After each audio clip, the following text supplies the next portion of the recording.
Sauli akakosa maagizo ya Mungu. Sauli akasahau ya kwamba Bwana alitaka tu kumtumia, na ili amtumie ilikuwa lazima apite mtihani huu wa kuua Waamaleki. Bwana Yesu asifiwe. Bwana Yesu asifiwe sana. Sauli akamuuliza, kilio ambacho nakisikia masikioni mwangu ni nini hicho ambacho nasikia? Na unasema kwamba umemaliza kila kitu. Tena wale kuna kitu Bwana anasikia.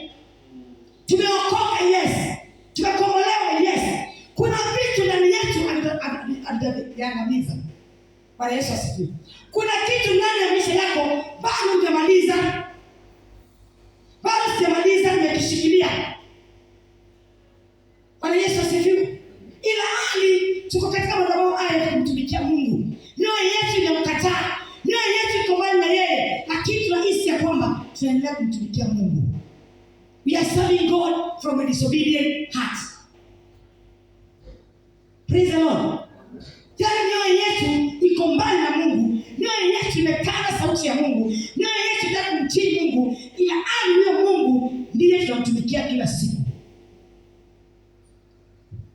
Chungaji, Mungu anapotuangalia anashangaa. Anashangaa na kanisa la leo. Anatuangalia anashangaa. Mioyo yetu iko mbali na yeye, lakini tuko committed kumtumikia. We are doing something which is not even recognized in heaven. Hakuna mbingu inatambua hiyo kazi. Bwana Yesu asifiwe. Bwana Yesu asifiwe. Akasema nimebakisha. Akauliza hiyo Biblia nasikia ni nini? Bwana, kuna sauti anasikia. Ndani ya mioyo yetu kuna vitu Mungu anasikia. Amemaliza. Tumeokoka, tumekombolewa. Kuna vitu Bwana anasikia ndani yetu. Kuna vilio Mungu anasikia sana leo. Na unless uniondoe, hauwezi kutumia. Bwana Yesu asifiwe. Unless niondoe mlio huo, hicho kitu ambacho Bwana anakisikia akifanya, alisema nimalize, sikumalize, alikupa Kalvari kwa ajili ya dhambi. Kuna vitu vimebakisha. Anapoangalia moyo wangu umejaza vitu, anasema hapana, kuna vilio nasikia. Hata kama umeokoka kuna kitu nasikia umebakisha. Bwana Yesu asifiwe. Praise the Lord. Kanisa leo mpaka tuelewe sauti ya Mungu inafaa izungumzwe. Inafaa isikike na kila mtu. Maana usiposikia sauti ya Mungu, nisiposikia sauti ya Mungu, I'll just be doing nothing here. Maana hiyo sauti ndio nguvu ya Mungu. Bwana Yesu asifiwe. Sauti ya Mungu ndio nguvu yetu. Na kama basi hutatii sauti ya Mungu, tutafanya kazi ya bure. Sauli akafanya kazi ya bure. Maandiko yananiambia kwamba Bwana akaendelea kulaumu, akasema hapana, kuna vitu sisikii. Sauli akaendelea kumkawa Sauli, lakini Bwana akawa amemkataa. Unaona hapo 16 verse 1 anasema nini? Mpaka lini utakaa kumlilia Sauli, ila hali Mungu amemkataa? Ondoka Sauli. Praise the Lord. Bwana akikaa na mtu ambaye asikii, ambaye atii, anaachana na yeye. Ana shughuli na mtu ambaye asikii, ana shughuli na mtu ambaye atii sauti yake. Anakuacha tu nakaa, lakini unakaa debe ambaye haina kitu. Unakaa kitu ambacho kiko tu. I'm just here, napiga tu kelele, lakini ndani yangu sina Mungu. Ni maana nimekana nguvu za Mungu. Bwana Yesu asifiwe. We serve God with a disobedient heart.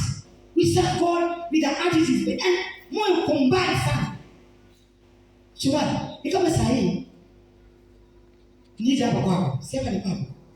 Kama nianze kukatakata hizi maua. Atakubaliana nikate maua, kila kitu nifanye usafi, alafu mimi nikwambie. Sio vile nimefanya kazi unilipe. Watanilipa. Tulikubaliana wapi? Nafanya aje kazi kwa shamba ambapo tulikubaliana. Sitakuwa ni sawa. Bwana Yesu asifiwe. Unakuja hapa, unatumikia Mungu from Monday to Sunday, na boss hakujui. Praise the Lord. Sio unanipata? Unafanya kazi ya mtu ambaye hana connection. Ambaye kama agree kufanya kazi. So you are wasting your time. Bwana Yesu asifiwe. Nilisema sijui mtanisema. Sio na kwangu mkate sijui lakini neno la Mungu sio.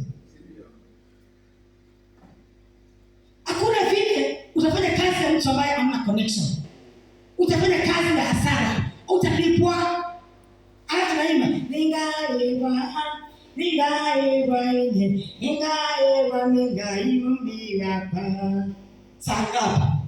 Ulikubaliana yeye. Mlikaa mkaandikiana contract. Mliandikiana kazi. Bwana Yesu asifiwe. You have connection with your boss. Ambaye ni Mungu. Hiyo shamba ambayo unailima. Anajua unalima kishamba. Anakujua, anakutambua. Bwana Yesu asifiwe. Shabani mabwana kuna ni mengi. Kwa sababu kazi ni wachache. Lakini hao wachache wanajulikana. That's God knows us. Praise the Lord. Amen. Mungu anatujua kweli. Katika shamba lake anatuelewa. Anajua kuna mtu praise and worship aina fulani. Does he know you? Does he know me? Anajua kuna mhubiri kweli ndani ya Mungu. Anajua kama anafanya kazi ambayo haina kazi, haina malipo. I'm wasting my time. Praise the Lord. Nikajua leo nimekuja hapa ni waste time, nilisema nimelala. Hiyo ni hasara. Unafanya kazi ya mtu ambaye hakujui, ambaye utalipwa, sio afadhali ushinde umelala. Mimi leo